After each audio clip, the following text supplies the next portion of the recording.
It's All right. It is time for the burning platform. Look, we've got the full cast and crew here this morning. Phumi, Mashigo, Kanthan Pillay. Nice to see both of you. And guess what? We have so much to talk about. Surprise, surprise. Politics in 2024. How are you, Kanthan? What's been happening with you? I'm pretty good. I'm just a bit disconcerted because the way Ryan's got the cameras rigged today, when I'm looking at you, I'm basically looking down at your face out here, whereas technically cameras up there, I think. So, yeah, Don't right. worry. I mean, what's up with Don't this? worry. And yeah, and guys, all of this is because of the fact that Gareth didn't get to the studio this morning, and he's doing the show from home, and that's why he's having this talk about sleep, because you overslept, right? Correct. Everything is linked, Kanthan. Nothing's by mistake. Everything is on purpose on this show. You know, I've got this brilliant. Listen, guys, I've got this brilliant app on my phone. It's called Sleep Cycle. It's a free app, and basically what it does is it tracks the sound of your sleep pattern, so your breathing and so forth. So if you tell it, I want to wake up at 6 a.m., it will wake you up at the point in REM sleep where you're about to slip back into deep sleep, so that you don't end up waking up groggy. Sleep Cycle. Sleep Cycle. Yeah, it's brilliant. I have to be honest with you. I don't know if I like the idea that some app is listening to me sleep. Well, you know, it's a toss-up between the app listening to you or, not sleeping well. You know, you do you. It's all good. I don't mind. All right. Okay. You know, I don't stress about these things. Let's get into it, because there's quite a lot of stuff on the agenda this week, as if it would be different any other week. So a lot of people still talking about Zuma and the ANC. In fact, we got an email from Vince, and maybe we must go straight here, because the burning platform is about what's going on in the news, and politics and the news always go together. Vince. So Vince says in an email, what if Zuma and the ANC know that the ANC support is falling sharply? In fact, I heard that the ANC's internal polling says that they will do a hell of a lot worse than what everyone else is saying. Like, we're talking really bad, like low 40s, high 30s in percentage points. Very bad. So the ANC is aware of this. So Vince is right on that front. He says, what if they know this and they've decided to do something about it together? So in the public, if Zuma and the ANC seem to be against each other, disgruntled ANC voters are more likely to vote for Zuma's MK party. Obviously, MK then sides with the ANC and KZN after the elections, and ANC power is restored. This is a better strategy than the ANC simply asking Zuma to endorse them. They know their voters are gatvol.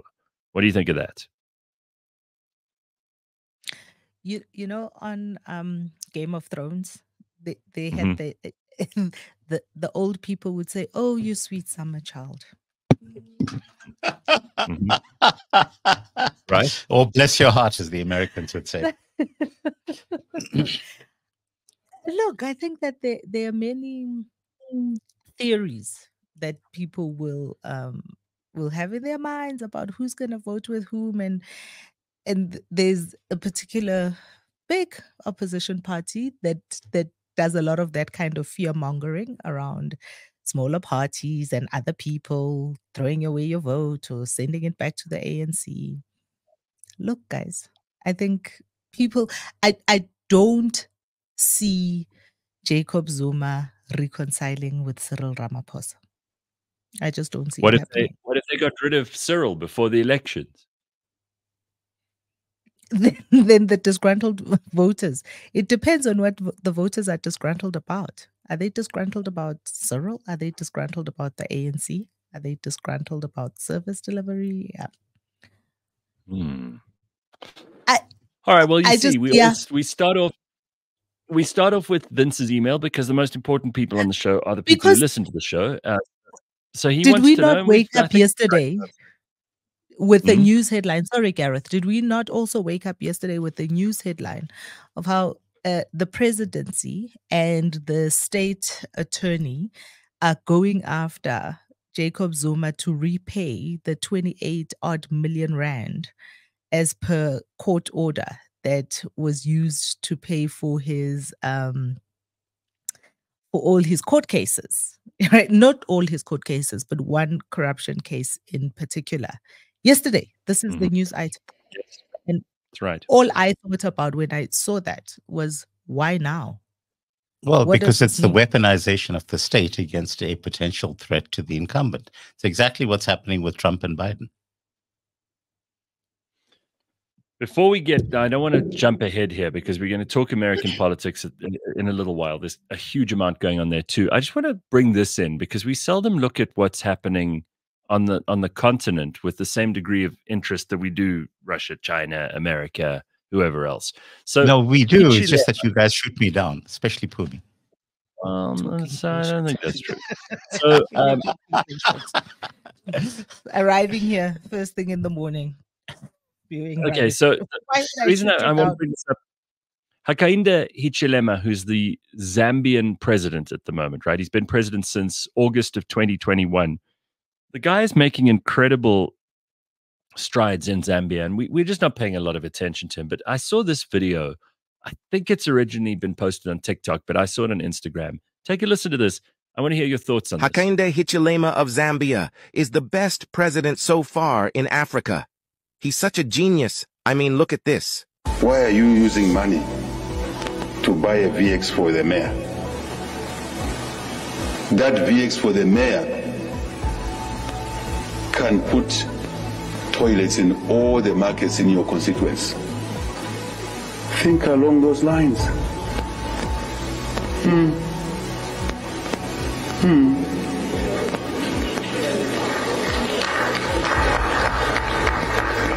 The mayor can still drive a nice car, but it doesn't have to be a VX. If you want to drive a VX, buy your own.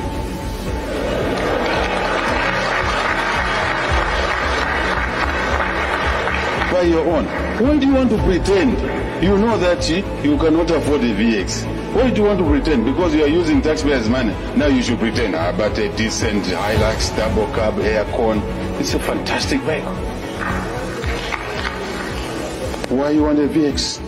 Why you want a car costing $200,000? When that $200,000 you can put toilets in all the markets in that constituency.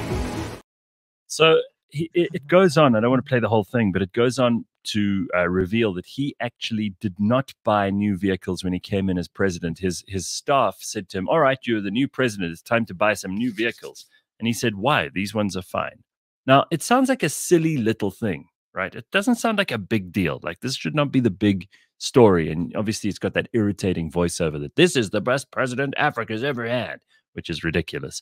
But it is a kind of important thing that we don't see very often, not just on this continent, all over the world, let's be fair, where politicians use taxpayers' money for all kinds of bullshit that doesn't help the people that elected them, helps them as politicians.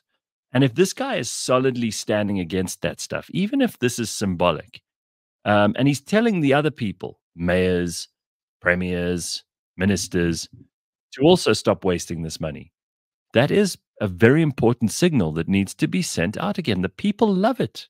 People of Zambia love this. They're very, very charmed and impressed by this. What do you think of it? I have a question first, because you said, Gareth, apropos of this is the best president that Africa's ever had. Who was the best president that Africa ever had? I don't know. I'm a little bit biased, but we kind of had a massive international hero was our president for a little while. And I know he's come under fire lately, and people in many parts of South Africa think that he was a sellout. But I would say ours is up there.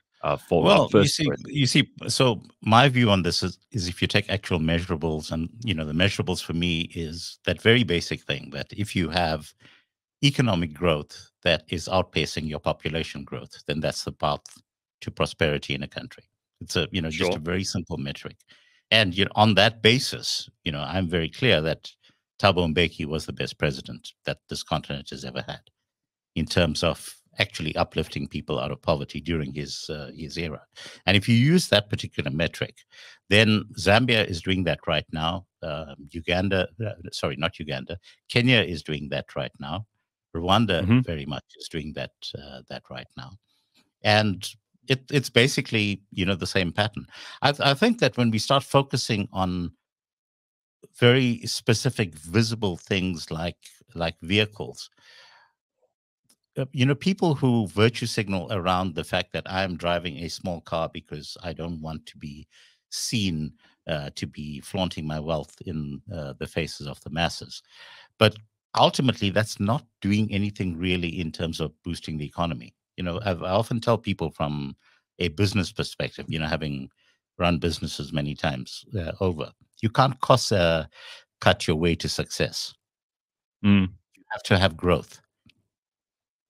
And yes, I think it's very cool that you have a president of a country who's sending out a visible signal that wasting money or not prioritizing expenditure is a good thing to do.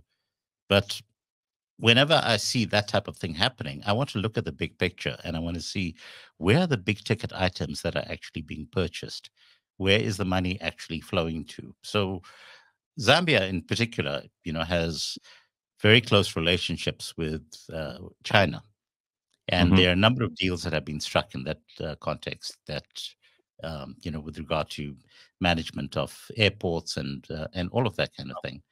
And Right. I want to get a sense of, to what extent money is actually leaving the country that way before I start drilling down to the viral TikTok videos, which I think are very cool, by the way. And, I'm not dissing those viral TikTok videos, but yeah, I think that if we try and replicate that particular thing out here, the fact of the matter is that the massive chunks of money that get stolen are not on the motor vehicles.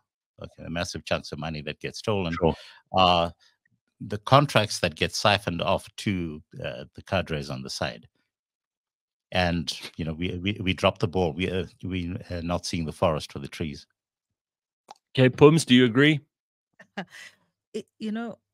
Unfortunately, I think if you look at it on a number line or on a timeline, you get blips of individuals coming into various countries, starting out very successfully, making changes and then somewhere along the line, Mugabe comes to mind. Even Kanthan spoke about Rwanda.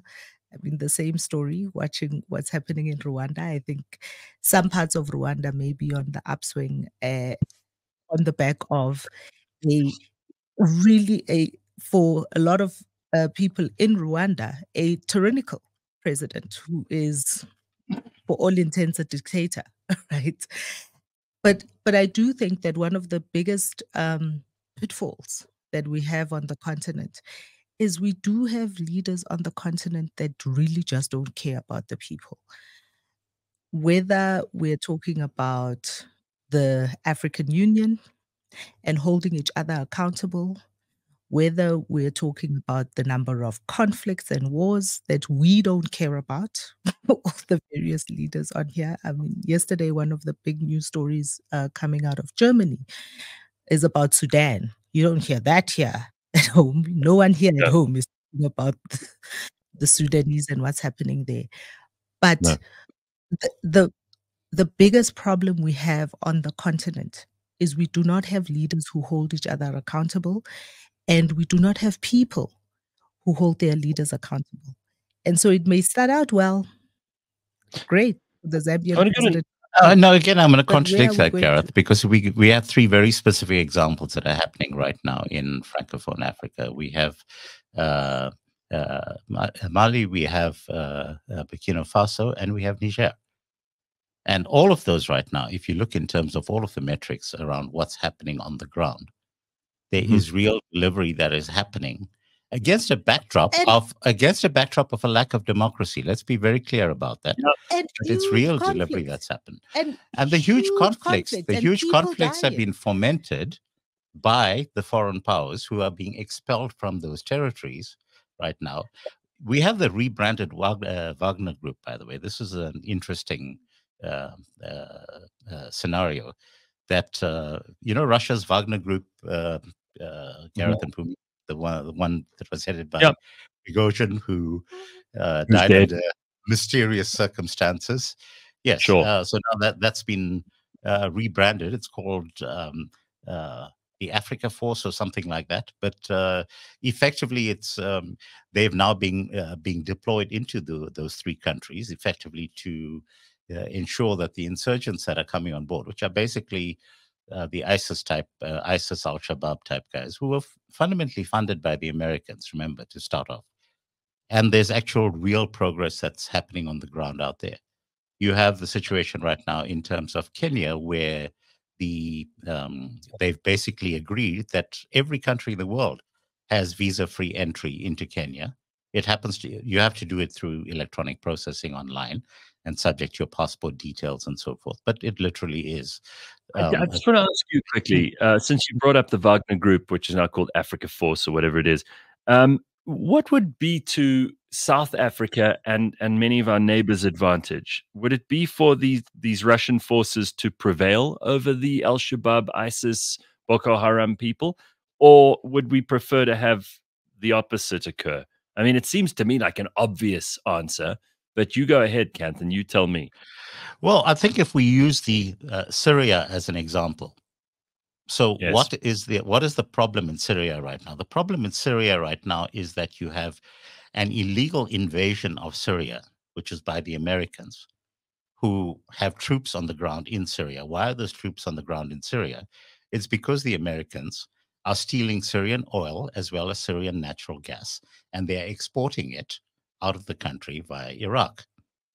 Now, the problem that we have on lots of this continent, DRC being a case in point, where you have mineral wealth in various parts of the country, which is why you have the conflict in the southeast part of the country that is being effectively backed by the Zimbabweans and by the Rwandese, because they want access to the mineral wealth that is to be found in the southwest part of the country. The biggest thing that Wagner/Africa Force, whatever they want to call themselves, brings to the party is the very simple act of being able to secure the borders against people who are coming from outside to steal the mineral wealth of the country and take it out.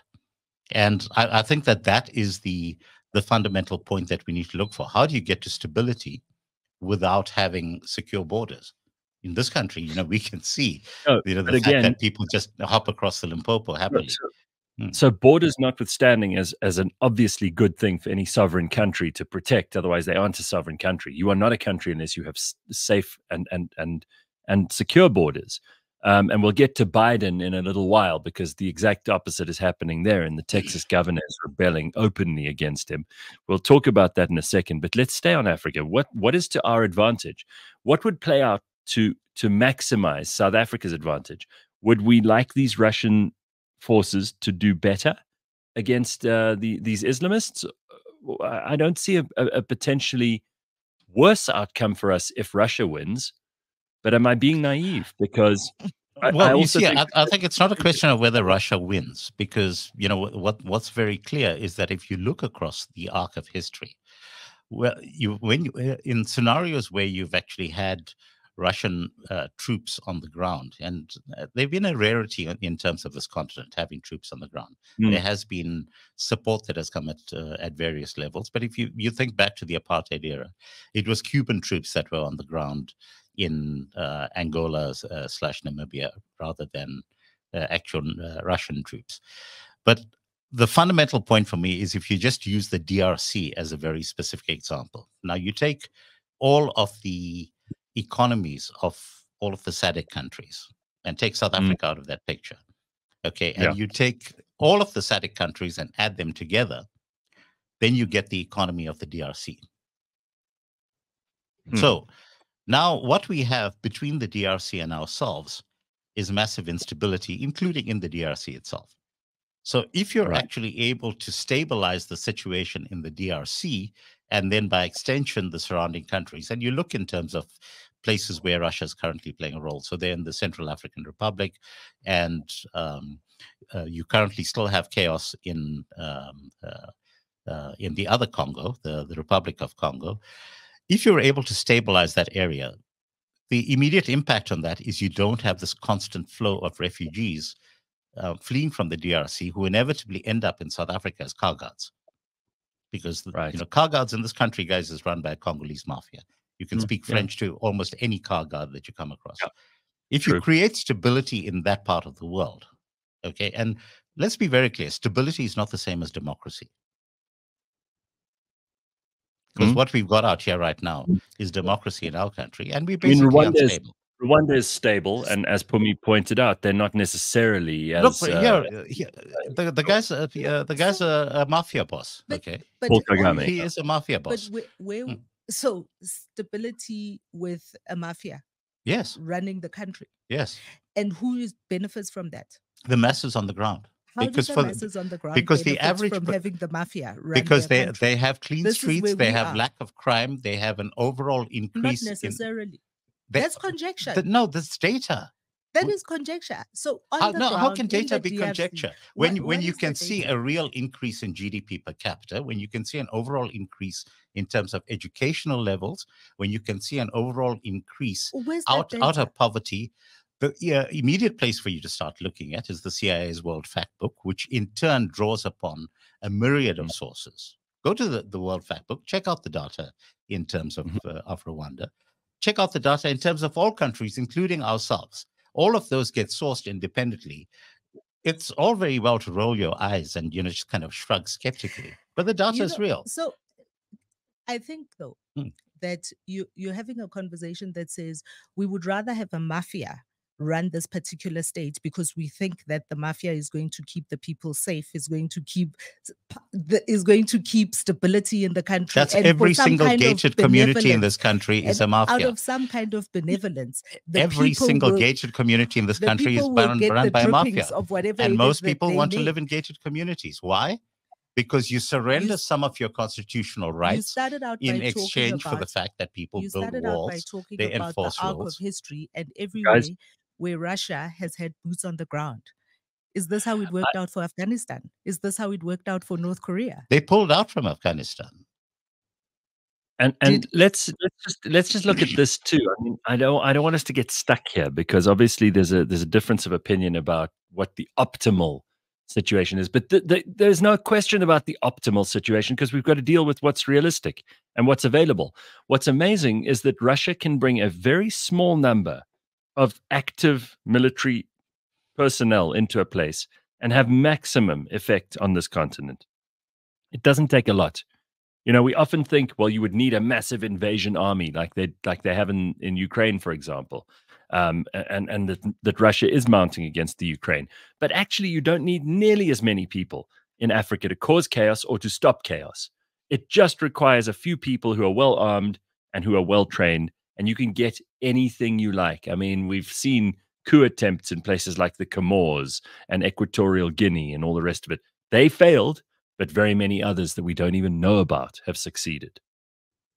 Well, that's a very critical point that you're raising there, Gareth, because the number of boots that Russia ends up having on the ground with these operations is not enough to mount an invasion, let alone an occupation. And invasions are easy. Okay, occupations are really difficult because then you have to fight against people with who have a vested interest in driving you out of the country. And the primary role that they play out there is to ensure that the people who are on the ground, the actual troops for that particular country, are incredibly well trained.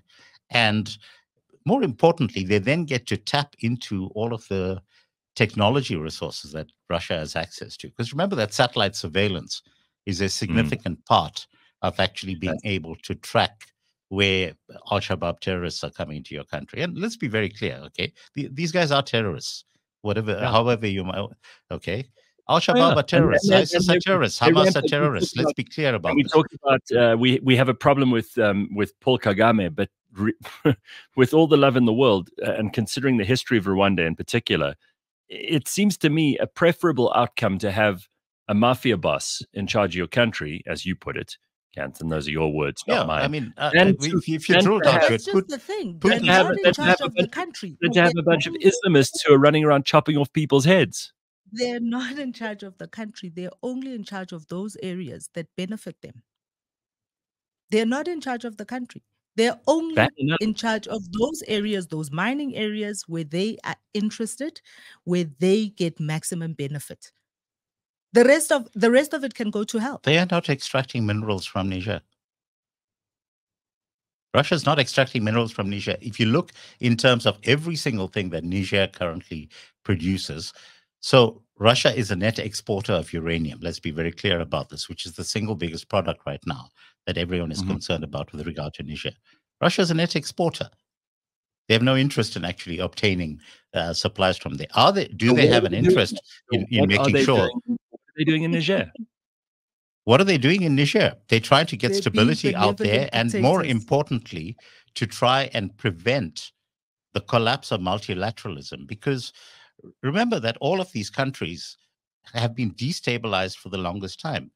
The plans in terms of the reason why the West has consistently gone after Russia is they wanted to break up Russia and obtain its mineral wealth.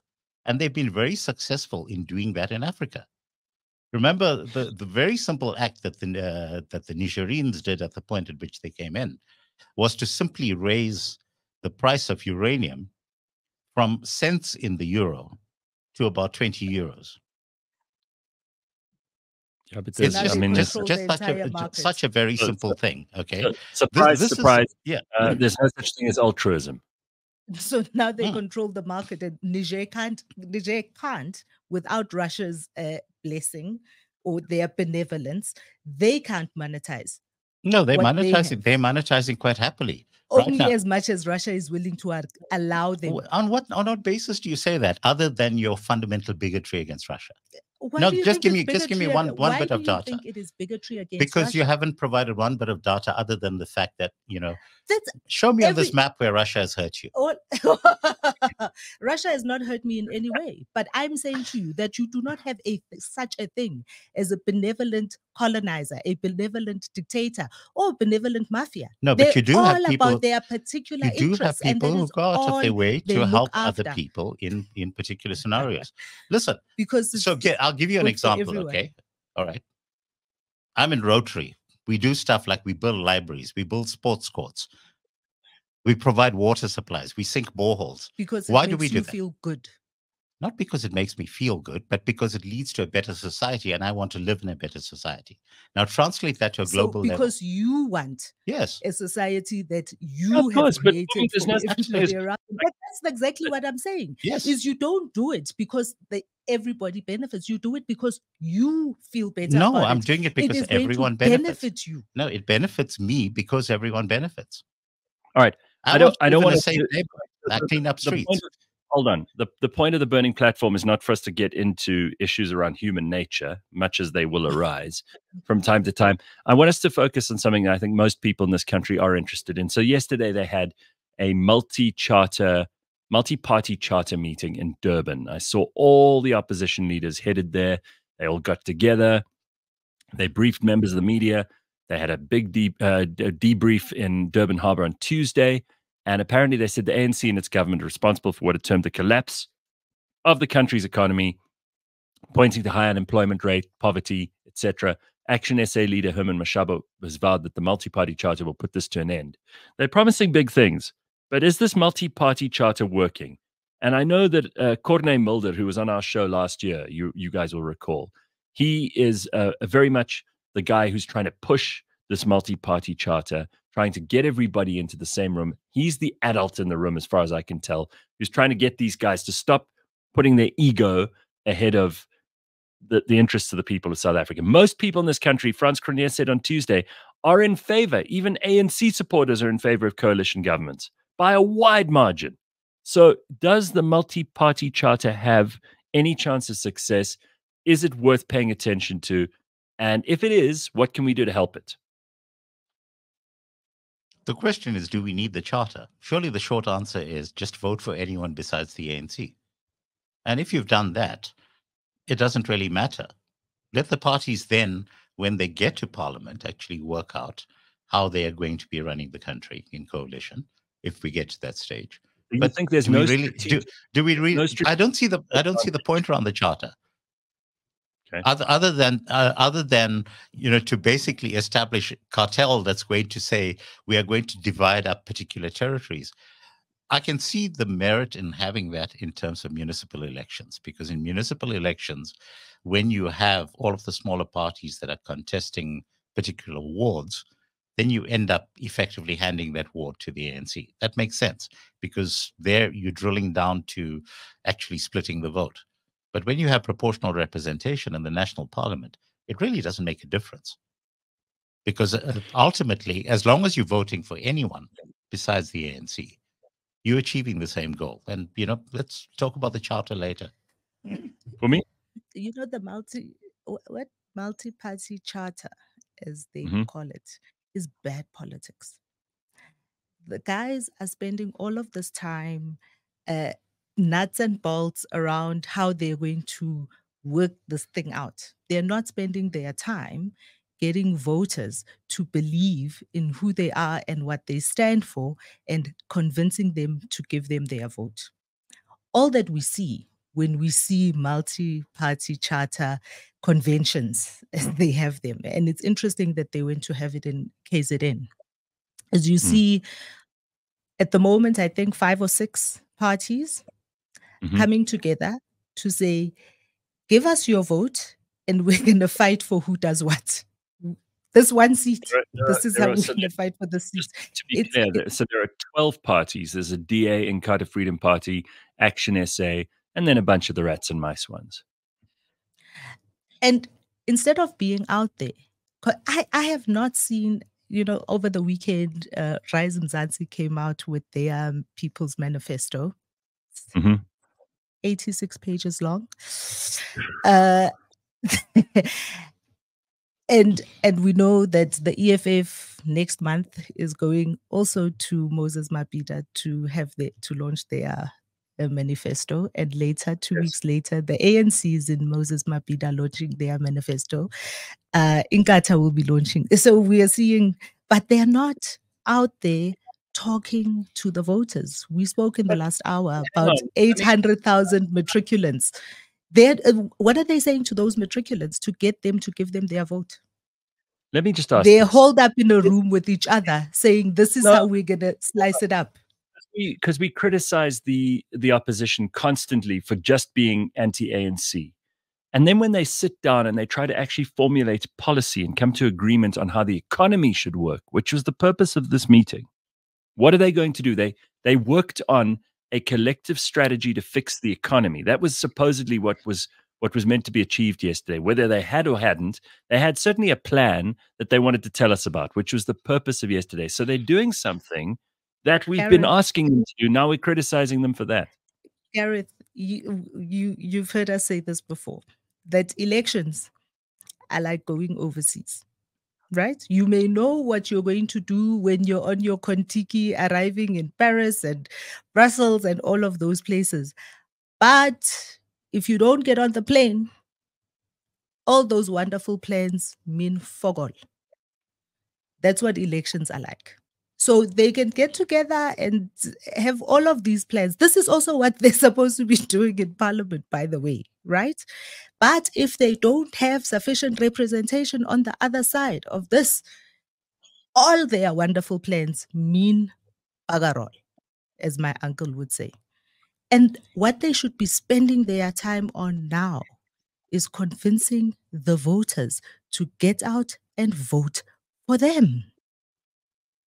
All right, but I'm pointing out that we are speaking with forked tongue here. And correct me if I'm wrong, Kanthan. We constantly go on about how the opposition is just anti-ANC and they're just out there campaigning the whole time and they don't tell us what their plans are. They don't have a message for the voters. And then when they come up and they craft a message for the voters, then we criticize them for doing that and not just going out and campaigning. No, don't get me wrong. I wasn't criticizing them in the slightest, Gareth. I'm just saying that I don't see the point. I'm very happy for them to get together and formulate economic plans. And if they can actually reach cohesion around those economic plans, well, good for them. But it's very clear to me that the simple steps that you need to take in order to fix the economy is scrap broad-based Black economic empowerment, scrap the Basic Conditions of Employment Act, scrap the Labor Relations Act, and scrap minimum wage. And if you do those 4 things, our economy will fly through the roof within the space of a year. If people are actually talking about that level of practicality, which, frankly, is going to be hugely unpopular with everyone who currently benefits from those things. So Cyril is doing exactly the right thing right now from his perspective by saying correctly, we are paying you guys 350 Rand a month. And if the DA comes into power, they're going to take away that 350 Rand a month. Well, how do you actually end up coming with a bad medicine solution in that scenario that the masses are going to buy into? I don't really know the answer to that. But if they've come up with something, did you come across anything in terms of what they came up with that made sense to you, Gareth? Because I haven't actually had any details, so No, I don't want to. I mean, shoot my mouth off what for no all reason. they did, as far as I can tell, is that they've been discussing the options, and of course now they have to come to an agreement of some kind. But they were criticizing the ANC, as they always do, which is correct because they should be criticized. I wish that they could have said, and Virus says it here himself, thank you, Kanthan, for expressing something I struggled with. The MPCs use this, just vote for not ANC. So really, I mean, does it come down to that? Yes, basically. It's the most practical thing, But we've been saying on this show for the past 7 or 8 years, I would say, Gareth, that what we need to do as a country is to get the ANC below 50%, and that's the crucial thing that matters.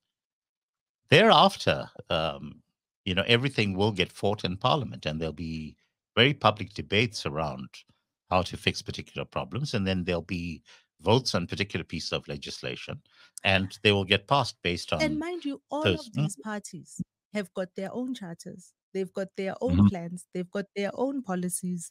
Those are the things that they should be out there using. And you see, the thing is, being a coalition of the disgruntled is also not a very smart strategy, because what they should be spending their energy on is telling people to vote for them.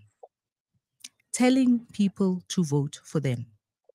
Getting together, they all have their own, the IFP. The IFP are going to have their own manifesto coming up in a couple of weeks, right? They're having their own manifesto coming up in a couple of weeks. These guys are not saying we're all merging and we're becoming one party, and everybody, these are the 20 things that each one of our parties have. This is where they cross each other. So these ones we're going to scrap, and all of us are going to be this one party. And this, because when you get your ballot paper, when the day to vote comes, when you walk into that voting booth, when you get your ballot paper, there will not be a place that says MPC, put your cross here. So who has put a good case together for you to vote for them? Which party do you think at this stage, because nothing's perfect, and they've got only a few weeks, months. I've only gotten to page 40 of the Rise Mzansi, and because Rise Mzansi is new, they are the ones that I've spent a lot of energy, because everybody else, you've seen their stuff. No one's coming out with anything drastically new from what they've always said. The DA isn't changing course. What they've said in the last election is probably going to be what is in their manifesto going forward. The ANC too, what's going to be in their manifesto is going to be the same that we have seen in the past, for the past 4 elections. The IFP, the EFF, all of them are going to have the same. I'm only on page 40 though, but 86 pages. And what is it? And so far, there's nothing new. So far, there is nothing new that they. And oh yes, somebody's just saying in the comments that Bosa is also going to be coming out. I know we had Musimaimane here, and he's got a 10-point plan. So, all right, but these are Gareth, all plans. Gareth, to answer your question, so remember we've got this dichotomy between the national vote and the local vote. Interesting thing for me is if you draw a parallel between the stuff that you mentioned the Texas border, and we've actually got a similar scenario happening in our country, because the only party so far that's gone and actually tackled the crisis that we've got on the Limpopo has been Gayton's party. Yes. And there's interesting parallels that are happening out there. So, obviously I don't want to preempt this. He's going to be on the show next week, and I really want to hear what he's talking about. But frankly, right now, he's the only one who's actually saying anything at a practical level that's actually going to have an immediate impact on the welfare of the people. on the ground. In terms of who we're going to vote for, I'm probably going to vote for the DA in the province. There's no way in hell that I'll vote for the DA nationally, because their foreign policy stance is going to very firmly keep us as vassal states of the Great West, and I don't see that as being good for us. I still don't have anyone to vote for at the national level. I suspect that if I was in KZN, I would vote IFP. That's interesting, and I suppose also you've got to evaluate how you would if you're going to split your vote nationally and provincially, what you'd prefer to do with it. But I think also actions speak louder than words in much of this, and I like the fact that you brought up Gayton and the Limpopo border, because he was up there in a reflective jacket, like actually trying to arrest people, which is more than any of the other parties have done. But you could also point to the Western Cape. I was there again yesterday, and you see how it's run properly. I mean, it's not run perfectly, but it's run properly as compared to the rest of the country. Surely actions speak louder than words. And all of these manifestos and these plans and these multi-party charters and all the rest of it mean bugger all if they can't execute. No, absolutely right. Would I rather live in a DA-run province than an EFF-run province? Absolutely. So, yes, actions do speak louder than words. The EFF have not run anything, and I think that's on purpose. They don't want to actually govern. It's not a position that they want to be in. I don't see the EFF actually contesting on that basis at all. Most of their rhetoric is not around service delivery or doing things for people. Am I wrong? Remember that in the municipal elections, the EFF have, to my mind, and correct me if I'm wrong here, Phumi, I don't recall them winning a single ward anywhere. No, they haven't. All of their power comes from proportional representation votes in the municipalities, which is why they've been able to cause the type of chaos in Johannesburg. eThekwini. And eThekwini again, because they don't win wards, but on the proportional ballot, they end up, causing chaos. So Phumi and I started the show this morning talking about what the parties are all projecting they're going to get. And Phumi said they all think they're going to get 15%, all these small parties. Are there any of these ones? Let's take the Patriotic Alliance at the bottom of the pile of actual contestable, 1 or more percent parties. The ones below that, Bosa, Rise Mzansi, Sara, which I've seen posters for, that's who is that? Colleen Makubele or something. It's also a amalgamation of parties. Okay. Colleen Makubele is just the face of it. Right. So there's other little parties in KZN who've always been part of the action there. But do you think any of these guys, if they don't form part of some bigger coalition and throw themselves under the aegis of another party, you think any of them have any effect at all? I mean, here's poor Phumi reading 40 pages of a manifesto that, they'll be lucky if they get 1%. So, to the point that Koketso was talking about on the show last week around people coalescing around highly localized stuff. And, we used the very specific example of Matatiel in KZN, where they basically formed that party and they campaigned on the basis of a single issue, which was the question of whether Matatiel becomes part of KZN or part of the Eastern Cape. And and so they were able to actually garner sufficient votes to actually get representation both in parliament and at a provincial level, and that actually ended up giving them influence. So to the point that you're asking as to what extent these smaller parties are going to be able to do anything, I think it's going to depend on the extent to which they're able to tap into the zeitgeist of particular communities. And, Gayton in Beaufort West being a very specific case in point. I think that becomes an object lesson in how to actually build a support base at a highly localized level and thereby project that into the national parliament. But in terms of the big picture, the ANC is obviously still going to be the biggest player. And the other players are going to be the DA, and it's going to be the EFF, and it's going to be the IFP. But really what we should be talking about at this point is what happens around what are these guys? MK. Yes. Yes. Because Okay. Well, if we use the example of what happened in the split of COPE from the ANC back in the day, COPE actually ended up then with 20% of the seats in Parliament.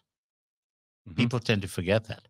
I think that this is actually a COPE. The MK is a COPE moment right now for the ANC, because it's very clear to me that Zuma has this incredible pulling power on the ground. There is a cult of personality around him, and I think he's going to take a significant chunk of the votes, and he's going to be a kingmaker in many parts of the country.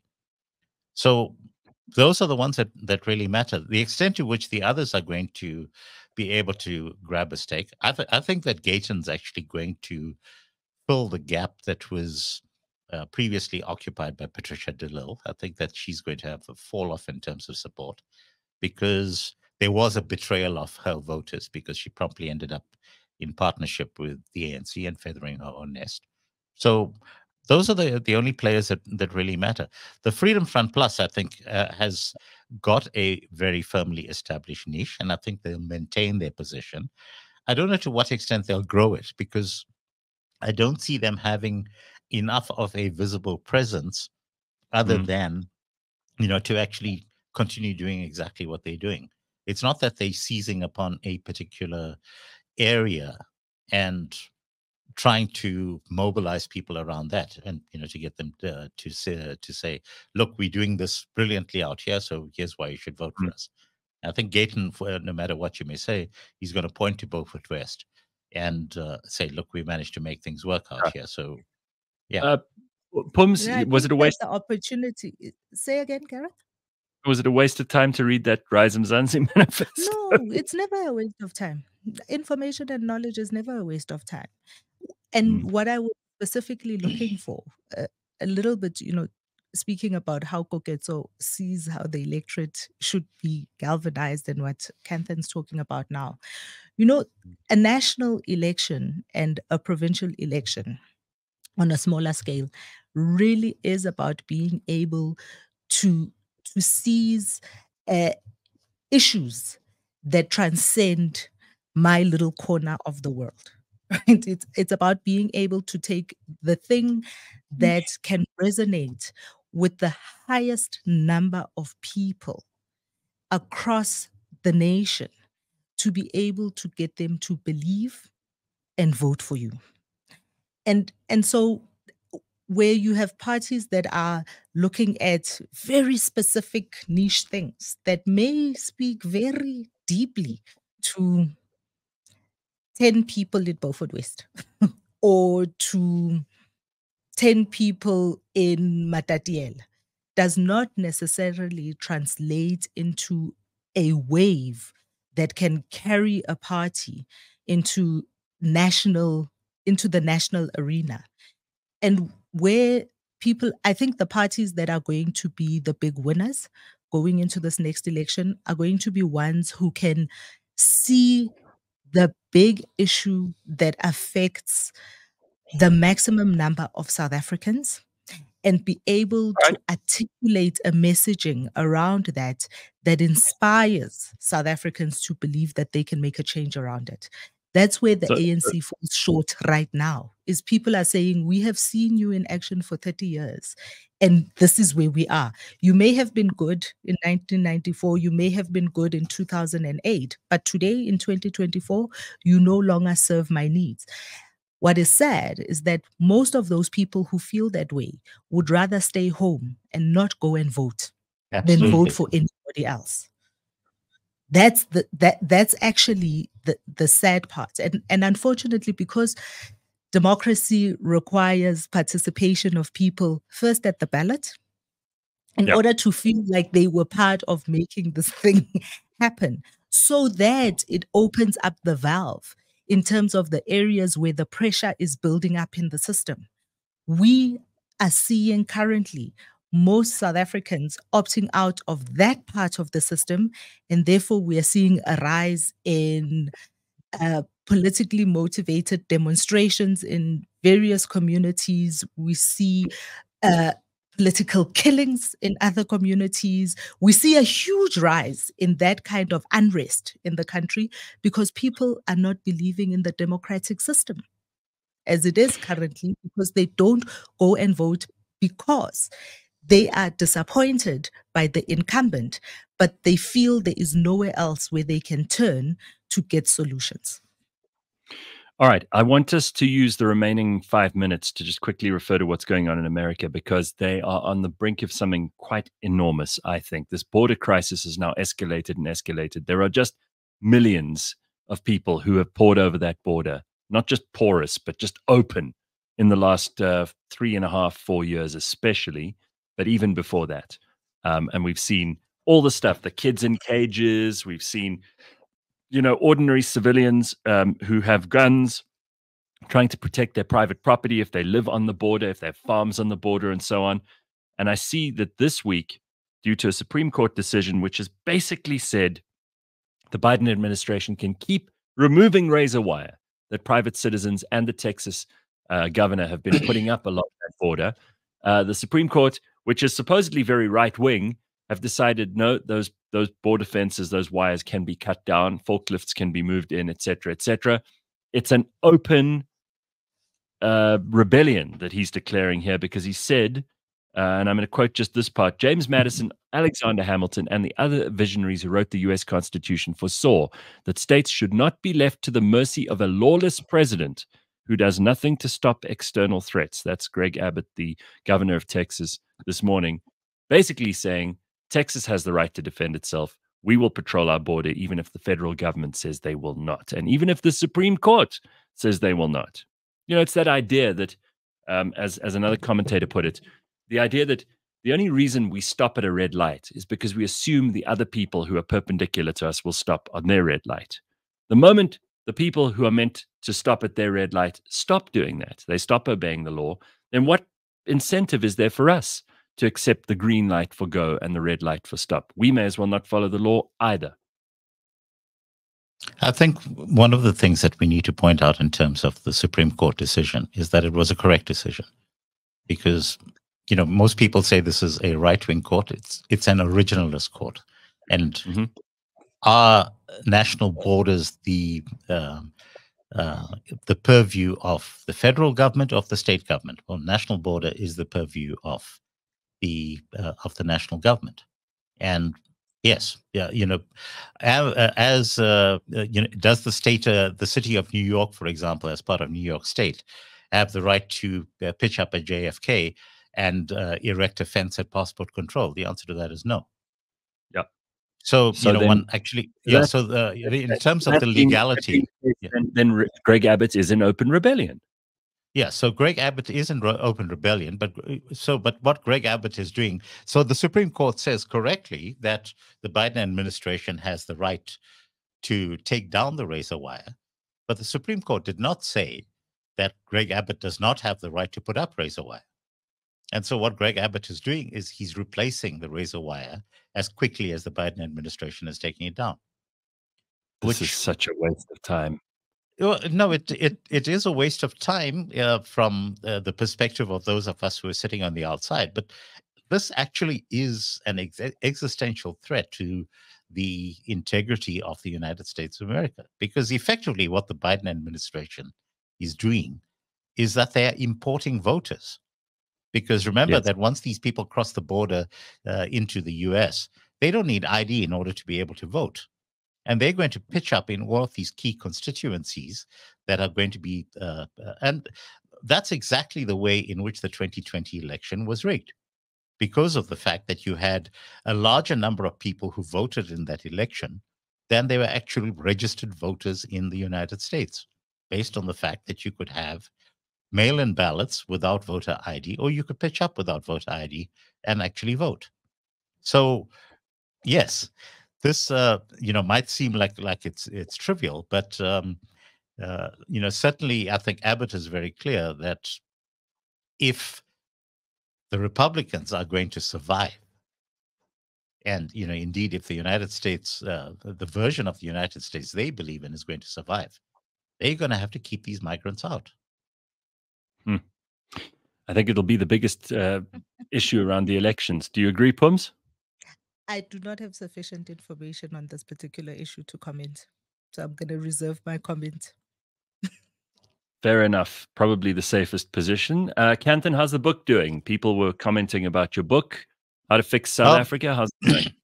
The book's doing well.